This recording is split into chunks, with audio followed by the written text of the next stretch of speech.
দুই ভাইকে দাবড়িয়ে ধরে মাথা উল্টে গেল, ঘটনা কি?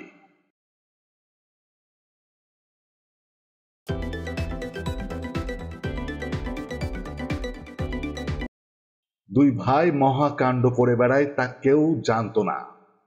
ধরা পড়ার পর যা পাওয়া গেল তাতে মাথা ঘুরে পড়ে যাওয়া অবস্থা।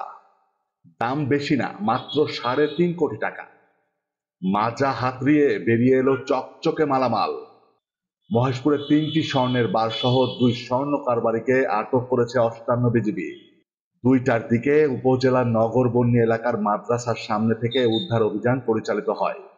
আটককৃত 2 ভাই হল ঝিনাইদহের মহেশপুর উপজেলার জলুলি সুন্দরপুর গ্রামের বদিয়ার মণ্ডলের 2 ছেলে জুয়েল রানা ও মোহাম্মদ সুমন।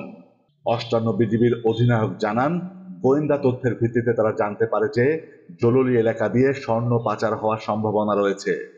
সে কারণে তারা নগরবন্যী এলাকার মাদ্রাসার সামনে অ্যাম্বুশ করে অবস্থান নেয়। এ সময় একটি মোটরসাইকেলে 2 জন সীমান্তের দিকে যাচ্ছে দেখে তাদের গতিরোধ করা হয়। বিভিন্ন প্রশ্নের পর সন্দেহ হলে তাদের শরীর সার্চ করলে কোমরের মধ্যে থেকে সাদা কাপড়ে মোড়ানো অবস্থায় অভিনব কায়দায় একটি প্যাকেট বেরিয়ে আসে। সেই প্যাকেট পরীক্ষা করলে 3টি স্বর্ণের বার বেরিয়ে আসে একে একে। স্বর্ণের বার 3টির ওজন 3 কেজি 558 গ্রাম। স্বর্ণের বার 3টির ওজন 3 কেজি 558 গ্রাম, যার আনুমানিক মূল্য 3,32,49,485 টাকা। শুল্ক কর ফাঁকি দিয়ে ভারতে পাচারের জন্য বহন ও নিজ জিম্মায় রাখায় আটককৃত আসামিদেরকে গ্রেফতার করে মহেশপুর থানায় হস্তান্তর করা হয়েছে। তাদের বিরুদ্ধে পাচারের মামলা দায়ের করা হয়েছে।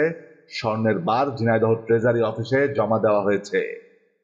আমাদের ভিডিও ভালো লাগলে অবশ্যই লাইক দেবেন, ভালো না লাগলে কমেন্টস করে জানাবেন।